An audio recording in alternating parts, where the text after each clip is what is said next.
It's that first portion of my table. So just straight right here. Folks, if I could have your attention, we'd like to call the Planning Commission for November 27th in order. I'm Kevin Jeffries, Chairman.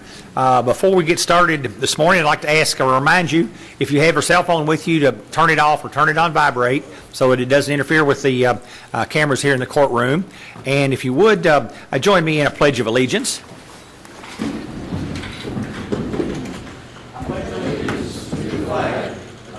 States of America, and to the republic for which it stands, one nation, under God, indivisible, with liberty and justice for all.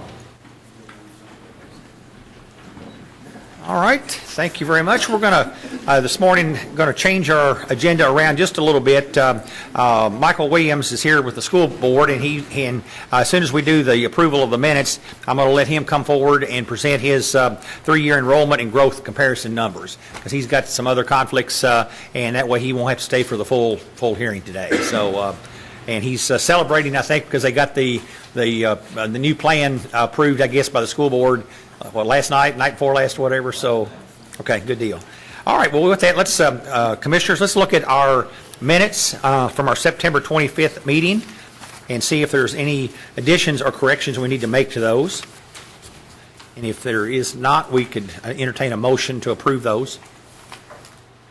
Any changes that need to be made? Move to approve, Mr. Chairman. Okay, I have a motion to approve. Multiple seconds. Okay, any discussion? Any additions or corrections? Okay, seeing none, we'll just do this by voice vote. All those of favor of approving the minutes as mailed signify by saying aye. Aye. All opposed, no. Okay, the minutes from our September 25th meeting have been approved. All right, and with that, we will call on Ms. Nunn, I guess, to go ahead and read our first docketed item, which is other business, and then we'll get into those growth numbers. Ms. Nunn? Other business is Oldham County Schools 3-year enrollment and growth comparison. Our first docket today is PZ. No, Just the other business first. Mm-hmm. Okay. Okay. All right. With that, Michael, I'll call you up if you would, and just tell everybody who you are. I think most everybody knows, but I hope so. I don't know. I'm Michael Williams. I am the Director of Pupil Personnel for the Oldham County Board of Education. District address is 6165 West Highway 146 in Crestwood. As you all know, each year we give you as part of the... Let me swear you in real quick, or get Ms. Nunn to swear you in, if you would. Do you solemnly swear to tell the truth, the whole truth, and nothing but the truth? I do. Thank you. Go ahead. As you all know, normally each year we give you an update on the growth enrollment projections for the capacity planning ordinance, and also now for the multiplier. Now, I will say up front, we are not changing the multiplier for this year since we just adopted it last year. Those numbers seem to be pretty consistent, but I am going to give you the update on the enrollment projections and what we see as the number of students that we get out of each building permit. And so you should all have the three examples, the 3, the 5, and the 10. I will go ahead and put the 3 up there. Amy, you're going to have to, here we go. So if you're looking at this one, and really the important numbers are down at the bottom. When you see enrollment growth, you see that we grew by 93 students from last year to the first month of this year. So that's a 0.75% growth increase for us. You look at the 271 housing starts, that gets you a number of 0.343 students per permit that we grew by. All in all, then we look at the average over the last 3 years, and you see that in that very bottom column that you see that it is 0.501. When we did the analysis of the projections, we are actually going with the 5-year projection based on our numbers for next year, so I will actually place that one in there, and so that what you can see and what we're going to recommend that we continue to use with you all is the new number would be .469. Last year it was .742. But we are going to recommend, and we will use that .469 when we are calculating the number of students that are coming out of each potential development that would come before you all. And I will be more than happy to answer any questions that you all may have. You all have seen this over multiple years, so. All right, thank you. Let me just open it up here, and if you have any questions for Michael, Mr. McWilliams? You ready, Mr. Chairman? Yes. Yes, sorry. Did I hear you say that sometimes you use the 3-year projection and sometimes you use the 5-year projection? Yes, sir. And would you go share with me again the reason that you would So deviate from one to the other and not use one? So what we do each year when we do projections, what we do is we do an analysis of what was the most accurate the year prior. Okay. And when you look at all the factors that we look at, the 3 and the 5-year were so close. And when I look at for next year, if you look, you see that for next year, based on the 5-year projection, it has us growing by 90 students, and that would be this number right here. Okay? And then looking at the 3-year projection, it has us growing by 148 students. Having done this as long as I have done this, I'm sort of hedging my bet that we're not going to grow as fast. Like, that growth is going to remain constant, because you look, we only grew by 93 from last year to this year. 137 the year before. 226 was the big one that we hadn't had in a number of years. So, using knowledge based on experience, we think we're going to grow by 90. Okay. And so that's why we're using the 5-year projection as a district for our planning purposes, and that's the number that we would bring forth to you all. Now, a follow-up, Mr. Chairman? Yes. Based on that incredibly accurate gut of yours, Yes, sir. when do you think we'll be building the next school and at what level? My hope is that we get at least 4 years out of this rebalancing before we even have to start looking at that, which then would still be a 2-year process for us. So in essence, you're looking at potentially 6 years, is my hope. And you would guess that would be elementary? Yes. Middle school, I don't see us needing it at this point.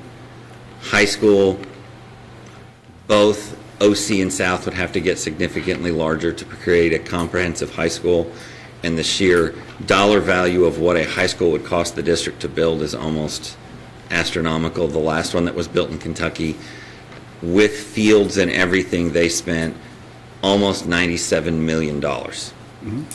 And the district's not ready to say that's what we're going to spend yet.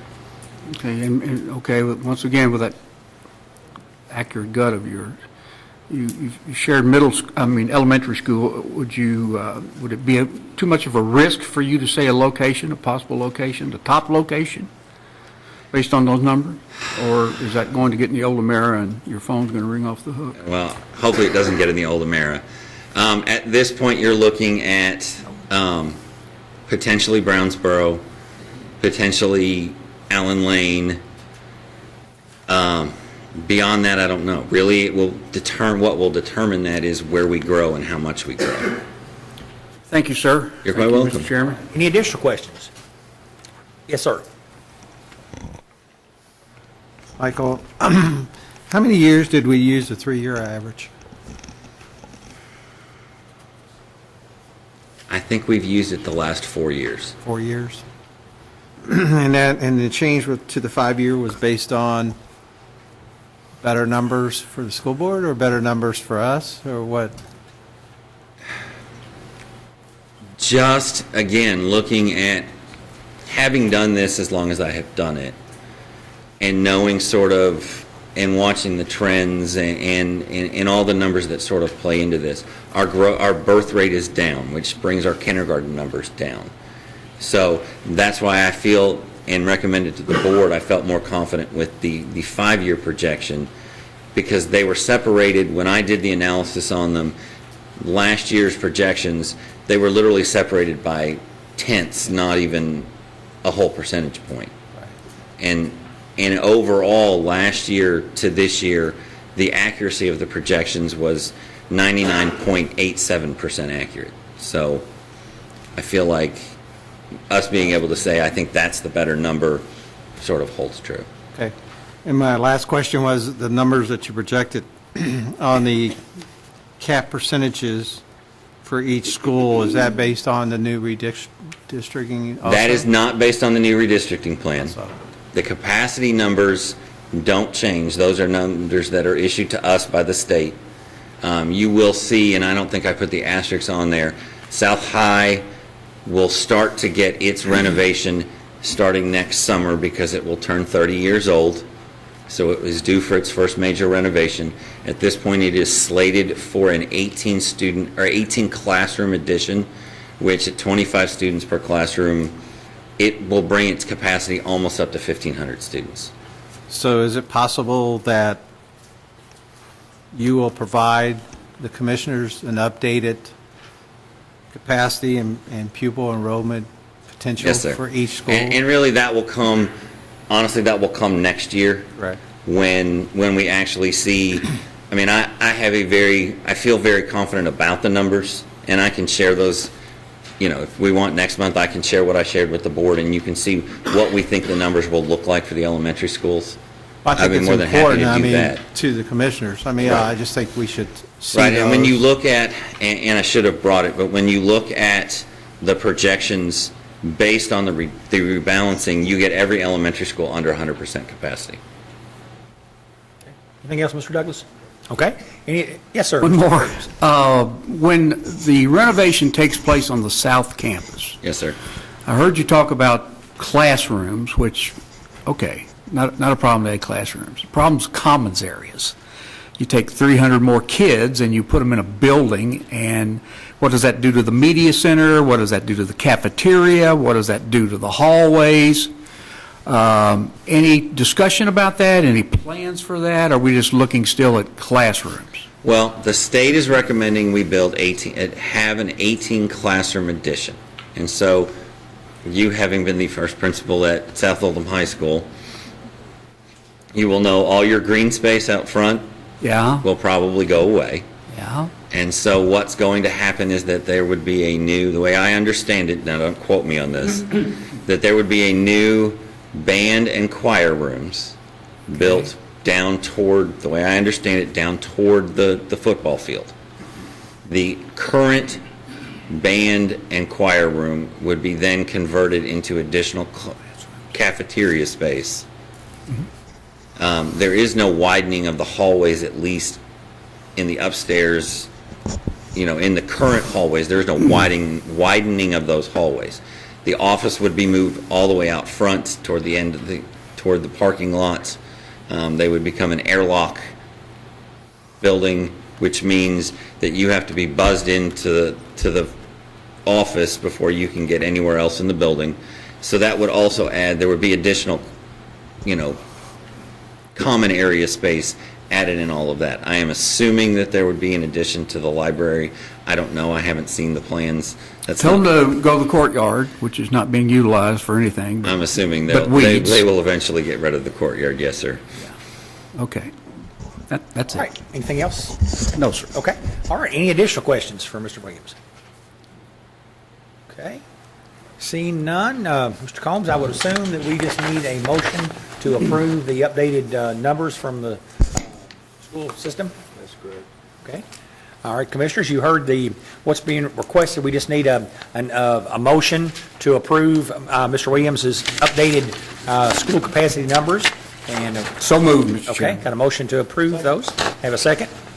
Mr. Mesker, is there any discussion on the motion to approve the updated school capacity numbers? Any discussion? Okay, we'll do a roll call vote on this if we could, Ms. Nunn. So we'll go ahead and do the vote. So this is a motion to approve the updated numbers that have been presented here this morning.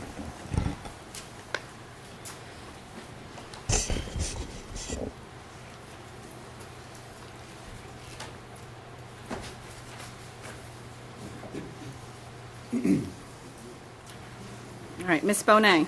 Yes. Ms. Davis? Yes. Mr. Douglas? Yes. Mr. Falvey? Yes. Mr. Finney? Yes. Mr. Halfling? Yes. Mr. Hampton? Yes. Mr. Horton? Yes. Mr. Mesker? Yes. Mr. McWilliams? Yes. Mr. Neal? Yes. Ms. Smith? Yes. Good luck on your audit. Good luck on your audit. Thanks. Day 2.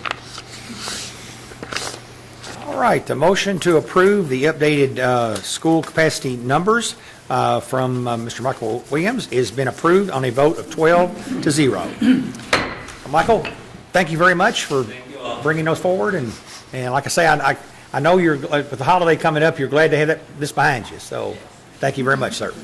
All right, with that, I'll call on Ms. Nunn now. We'll move into our first docketed item that we have today, and I'll get her to read the docket, if you would, please. Okay, first docket, PZ-18-024. Application has been filed by Mason Construction and Development, LLC, for the approval of the development plan, mini storage with variances, section 200-040, setbacks, and waivers, section 300-050, landscape buffer areas, section 280-080, parking requirements, and approximately 3 acres.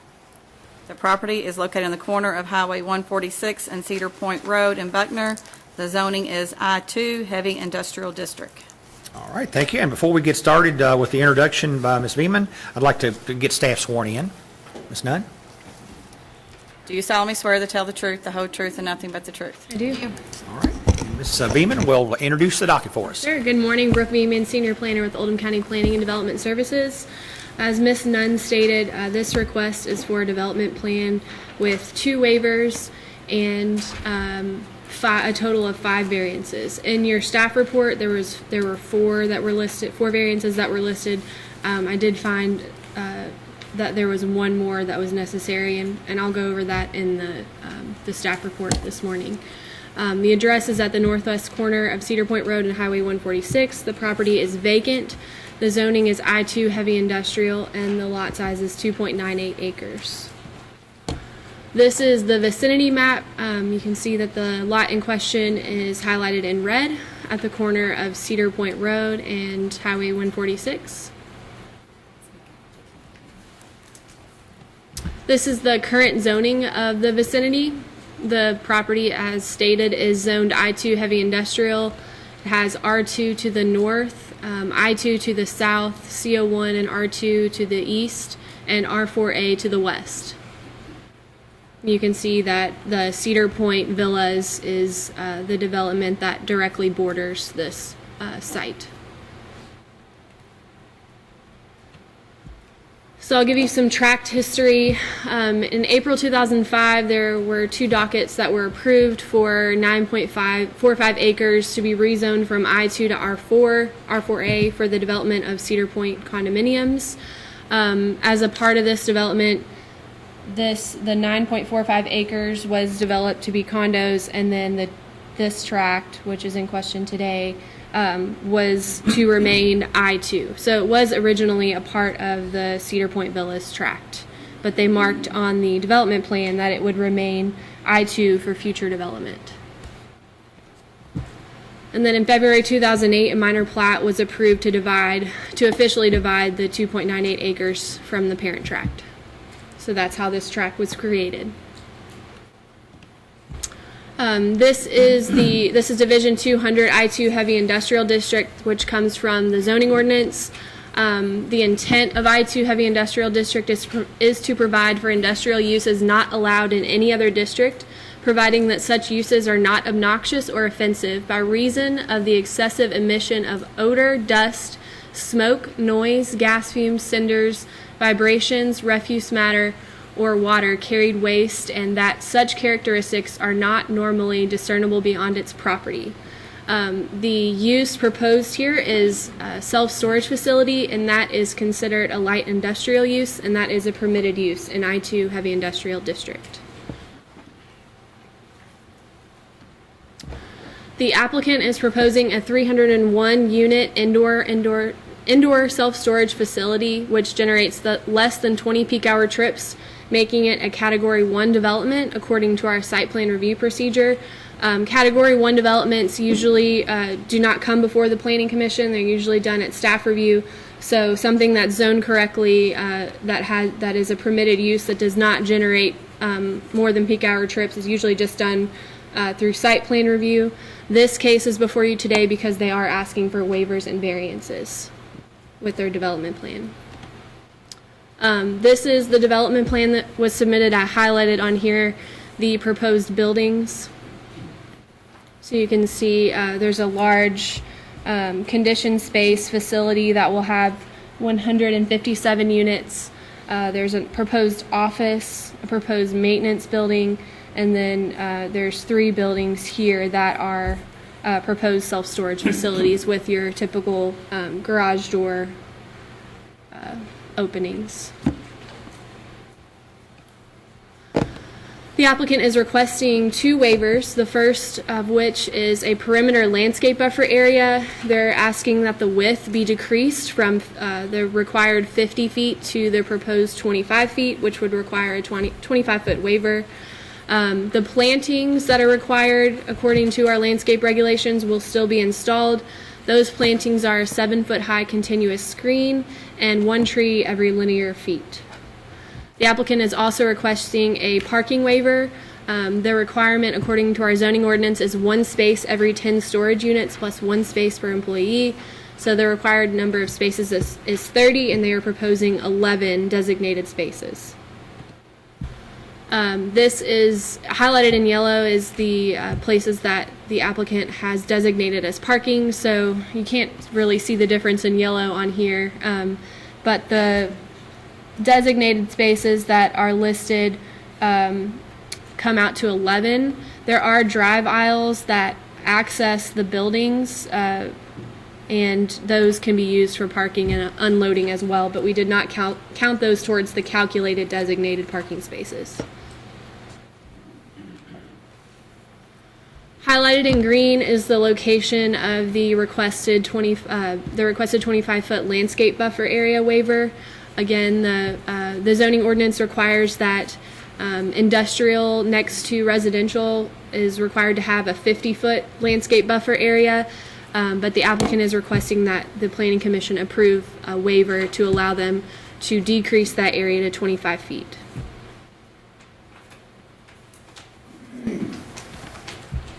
So we'll cover the variances.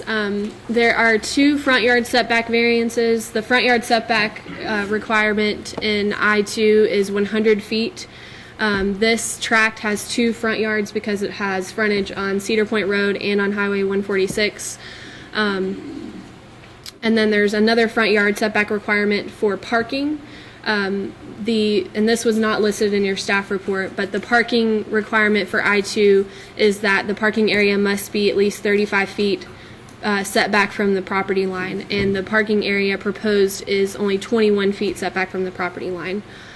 So that's an additional variance that they'll need. They also need 2 side yard setback variances. When I-2 abuts residential district, there's a 75-foot setback. So abutting the Cedar Point Villa development, the applicant is proposing at its closest point a building to be 25 feet from the property line.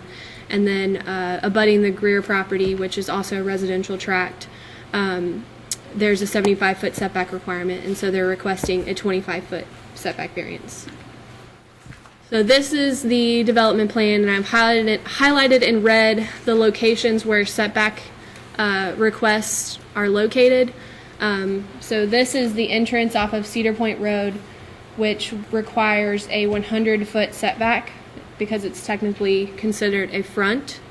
They are proposing a 20-foot setback, and as you can see, the parking area is right along that 20-foot setback. I measured it to come to about 21 feet from the property line, and again, they are required to have a 35-foot setback for parking according to I-2 standards.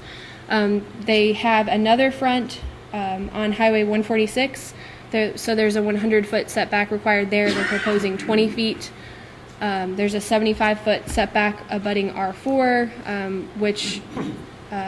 and the applicant is requesting a 25-foot setback.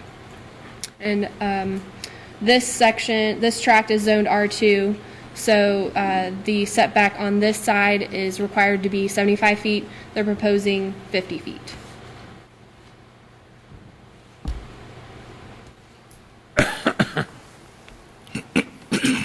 Okay, the applicant's justification is that the tract is only 175 feet deep, which makes the development of this site without a setback variance impossible. The lot was created and zoning classification applied to it before purchased by the applicant.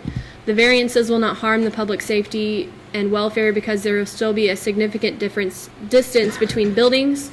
Despite the decrease in landscape buffer area size, the applicant intends to provide significant screening and buffering to mitigate any negative effects that the development may have on adjoining properties. And the land use does not generate the need for 30 designated parking spaces. The site is designed so that visitors can temporarily park in front of their storage unit. This is the south view, looking south on Highway 146. I'm standing at the center of the property. And this is Cedar Point Road. And just another view looking south.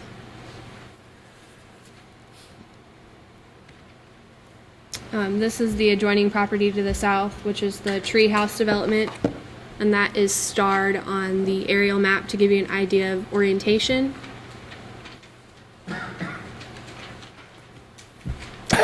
This is the east view looking across the street at the vacant piece of property that is starred on the aerial map to your right. This is looking north. If you're standing on the track looking north towards Buckner Elementary and Oldham County Middle School.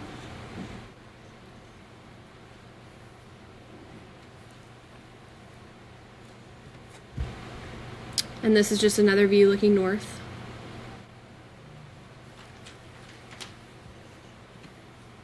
This is generally the west view. So these houses back here are along Eastbrook Drive, a part of the Cedar Point Villa development.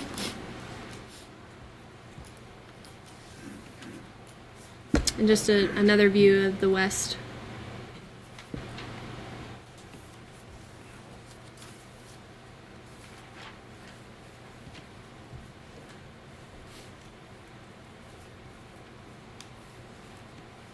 This is the view from Eastbrook Drive. So I'm parked right about this location looking into the site from Eastbrook Drive. And another view from Eastbrook Drive.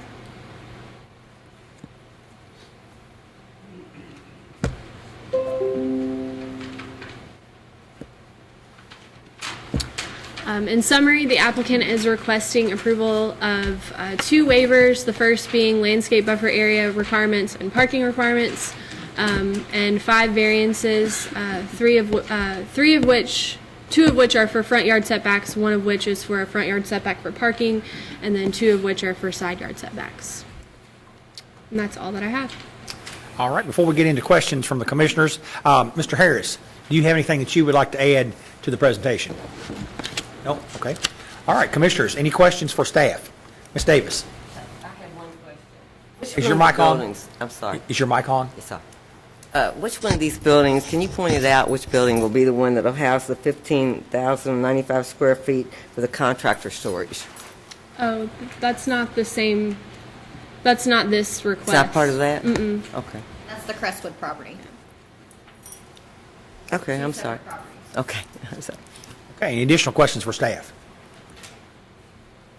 Oh, sorry.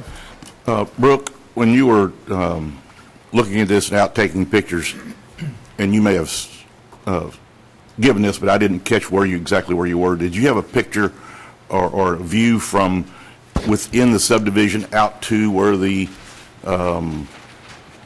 Yes. So this is so Eastbrook Drive is here inside of the Cedar Point Villas. I'm standing at the entrance of these two houses looking into the development. Okay, you're looking this is- between the houses? Okay, Yes. yeah, all right, okay, thank you. You're welcome. Any additional questions? Yes, sir, Mr. Douglas. This will be for Mr. Harris. Okay. Sir, is there any way they could turn the sound up? We'll try, and we also have some headphones if we, are they available? Look, we can get you a headphone, and that helps to make it a little bit easier to hear. Sometimes the microphone doesn't pick up real well here in the front. Mr. Harris, say just name and address for the record. Scott Harris, 100 West Jefferson Street, LaGrange. Okay. Mr. Douglas? Mr. Harris, have you had a chance to review the developmental plan yet? Yes, the conceptual plan, yes. And I know that probably developers had not submitted a stormwater plan yet. No. Based on the developmental plan that you've seen, obvious. Oops. Huh. Is that me? Sorry. Obviously, there's a lot of pervious surface that's going to be placed here. And with, I guess, the contour of the property, was there any consideration or concern? I see there was one proposed detention basin area being proposed with proposed stormwater detention, I guess, facilities going through the property. But also, I guess it shows it would be exiting out onto existing stormwater into the development. They don't show where that detention basin directly drains. It appears to drain to an existing basin within the residential subdivision to the west of the property, but this is a conceptual plan. There's no sizings, there's no rates, there's no flows. So based It on shows this, that they're showing that you're they not are- able to answer any questions set. Well, we had preliminary meetings, the planning department and the engineering department with the applicant, and discussed several issues that they didn't choose, they chose not to present today.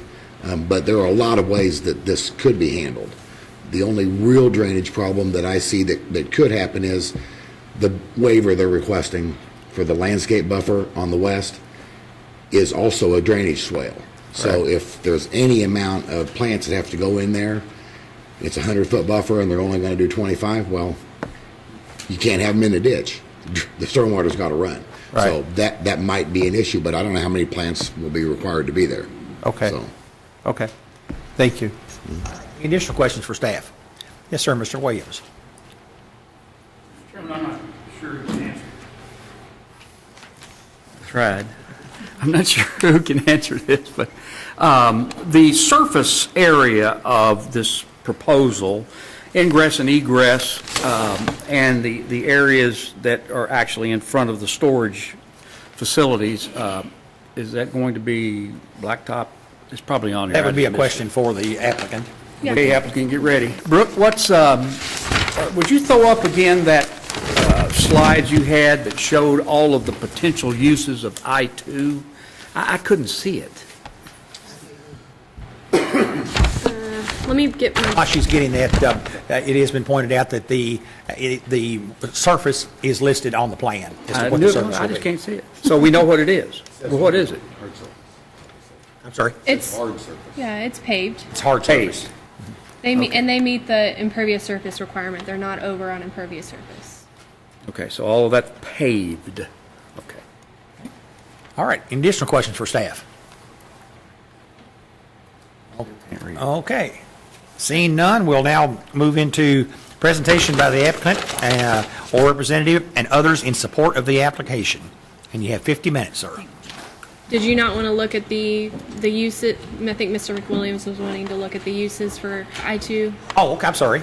Yes, okay. Sorry, We'll Mr. do that. Chairman, I'm sort of used to being treated like the second dog. Sorry about that. We'll let her provide that for you. Okay. So on this side is the permitted uses, and then on the right side is the conditional. You have all your typical ag and commercial, in addition to heavy industrial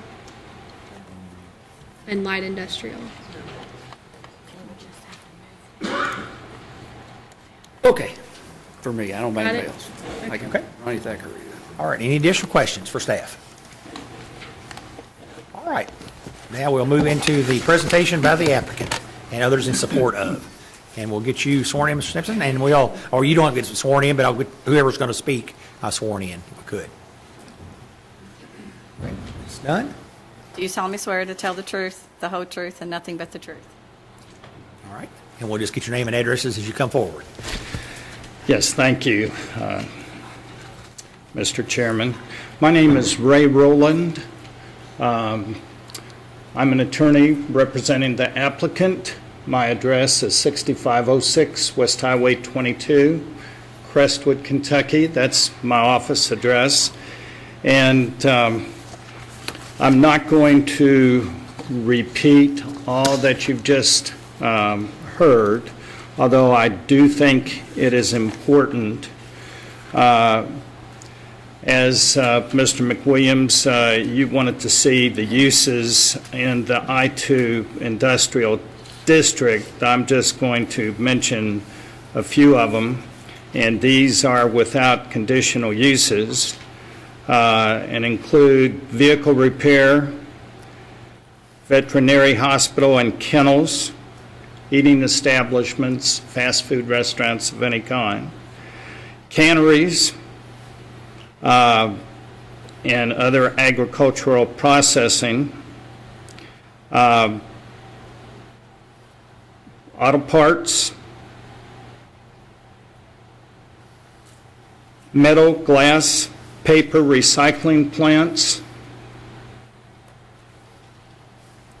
box factory, lumber storage, millwork, and sales. There's others, but those are some that are compatible with the I-2 zoning, and then going with conditional uses that even include such things as asphalt processing and slaughterhouses.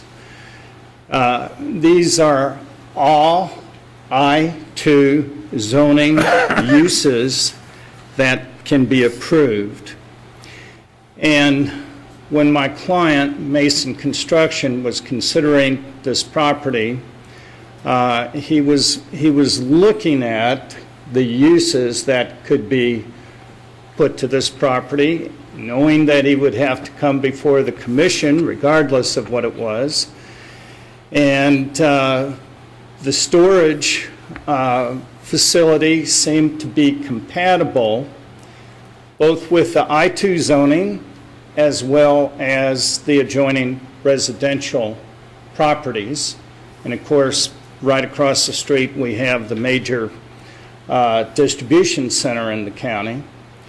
And across the highway, we have the railroad track. So this intersection is always going to be a T.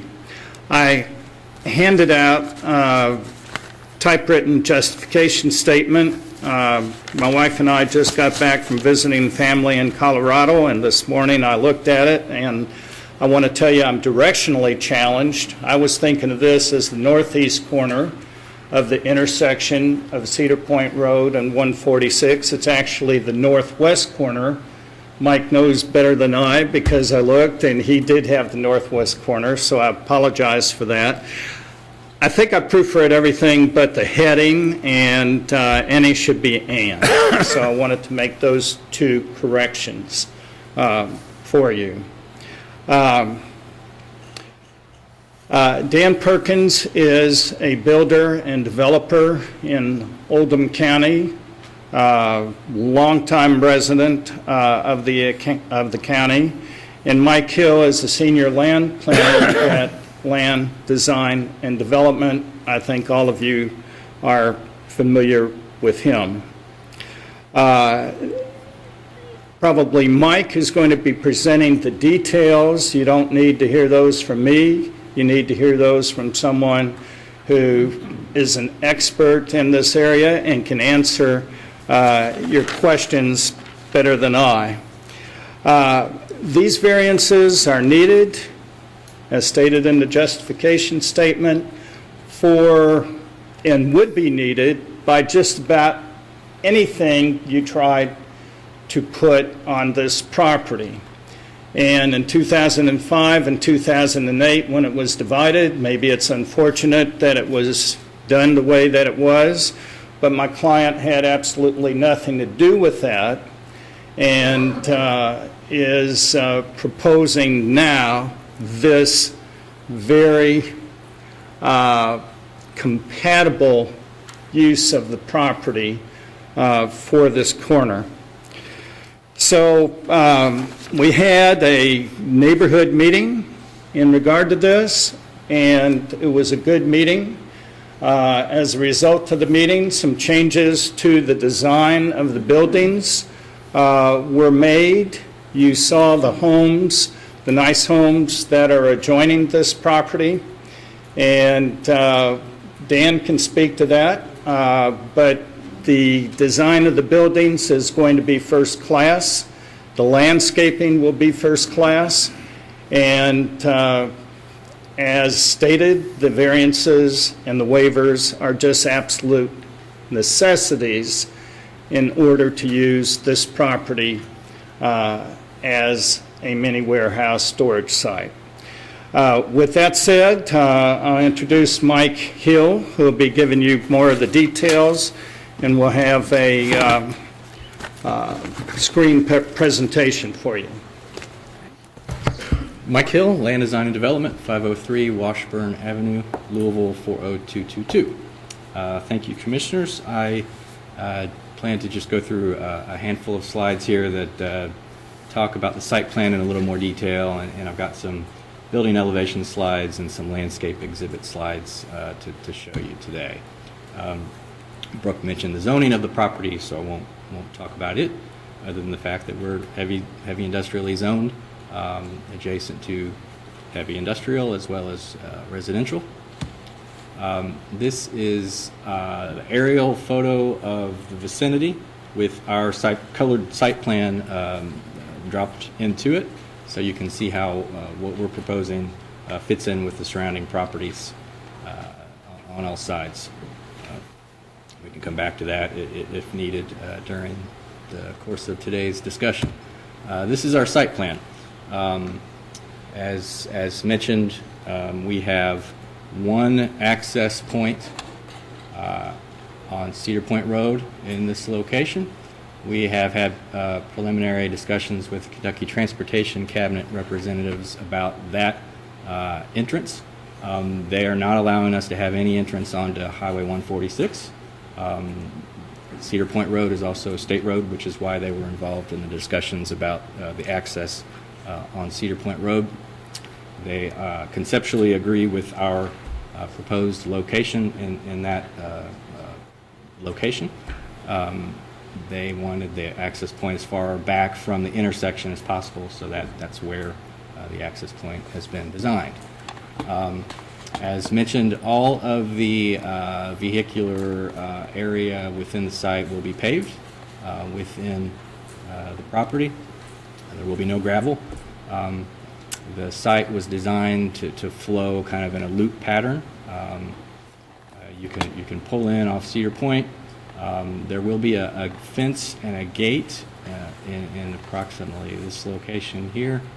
And then once you enter into the storage vicinity, storage portion of the site, you can travel either side of that central building to get to your unit.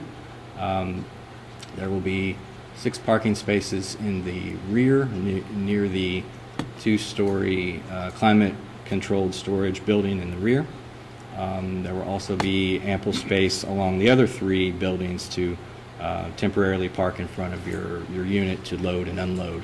And I didn't mention, but there's also 5 parking spaces near the front of the site, which is adjacent to our office. Let's see. Detention and drainage was mentioned by Mr. Harris. We did have a preliminary meeting and discussions with his office. It was decided at those meetings that we would work with his office during the construction plan phase of the project, if approved, to determine the exact details of how the detention and drainage situation will be handled. What we propose will be kind of an either-or situation. One will be that we'll provide an on-site detention basin on the right side of the plan behind that building that will capture all of our stormwater runoff through a system of catch basins and pipes through the paved parking lot and through a swale along the rear property line that will direct all of our runoff to that detention basin, which will then be outlet to an existing detention easement and system within the adjacent subdivision, which is routed toward their detention basin. So the details of that, as mentioned, will be figured out during construction when we've done more engineering, more analysis to figure out exact details of how that system will work. And of course, it'll have to comply with county regulations and Mr. Harris's office regarding drainage. The landscaping that you see on the site plan here is conceptual, but it is what we feel will be presented at the time of landscape plan submittal, review, and approval, which coincides with the construction plan review. We have even with landscape buffer requirement waivers that we're requesting, we're still providing. Michael, if you would speak up just a little bit, they're having a little trouble hearing you in the back of the room here. Sure. Even with the landscape waivers that we're requesting, as far as the buffer widths, we're still providing all of the required landscaping that's required by the zoning ordinance. The area in the back adjacent to the residential subdivision will actually be significantly increasing the amount of landscaping required there. Approximately double the minimum requirement along that property line will still be providing, even though the buffer is not 50 feet. Still 25 feet will be enough to provide the adequate landscaping to screen the buildings from visual screening, any noise screening, which shouldn't be much from this type of use. Next few slides are the building elevations, which you have those in your packets, I believe. These are building elevations provided by our architect. Buildings will be constructed of a mixture of materials, a brick veneer product and a siding product similar to hardy plank type siding. So this is a view of the office area from Cedar Point Road. You can see the fence there that I mentioned. This is a view from 146. And again, I've got another set of slides that show the landscaping that will be in place in front of these buildings here in a second. This is an aerial view from 146 that is kind of an overview of the entire site. And then an aerial view from Cedar Point Road. Now these slides took those building elevations and we kind of improved upon them a bit by showing the landscaping. So this is what we envision the front of the site, or from the intersection of Cedar Point and 146 being landscaped in front of all the buildings surrounding all sides. This is another angle a little further down 146. This is a view, kind of an overhead view of what the residents from the adjacent Cedar Point subdivision would see. Our buildings kind of make a wall, in essence, that would satisfy the screening requirement of the zoning ordinance, but we also plan more than double, or approximately double, the zoning ordinance required landscaping along that property line to help soften the look of the buildings from the view of the adjacent residents. This is another angle of that same rear property line. So you can see our dark property line there. We've got 25 feet to work with for landscaping before you get to the back edge of our buildings. And then I created this exhibit because I wanted to show how much buildable space is available on this lot without requesting any building setback variance or landscape buffer waiver. So the hatched area, which basically encompasses the entire site with the exception of one little area on the right side of the plan, is consumed by those required setbacks or landscape buffer areas. As mentioned earlier, this site is only 175 feet deep, and there is a 100-foot setback requirement along 146, and then a 75-foot setback requirement along the rear property line, which consumes the entire property. So just wanted to create an illustration that kind of shows why we are requesting the variances and waivers that we are. In order to develop this property in any manner, we think that some mixture of variances and landscape waivers is going to be necessary. And that's it at this point. I'd be happy to answer any site plan related questions if anyone has any. We'll get to the questions here in just a little bit, Mike. So, Ray, is there any other part of your presentation you need to make? Mr. Mason? Dan Perkins. We're at 6244 Old LaGrange Road, Crestwood.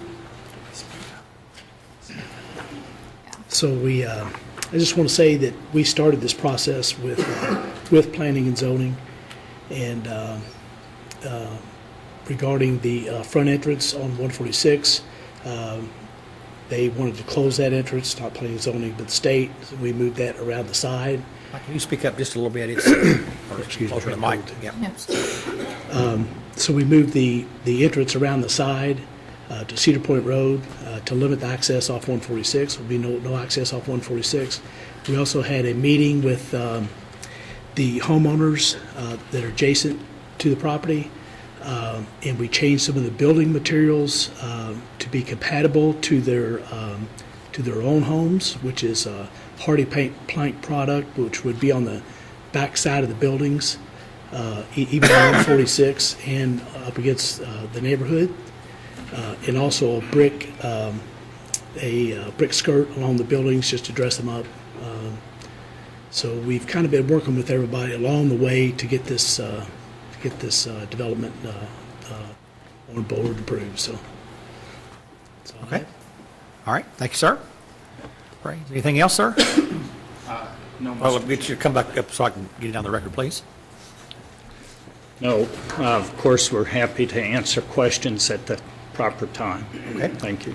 All right. I'll tell you what, before we're going to take a little bit of about a 10-minute recess here before we get into the testimony and questions of those opposing the application. But what I'd like to ask is that everyone here, don't talk to the commissioners until the hearing is over with. But before we take a break here, is there anyone here that would like to speak in support of this application?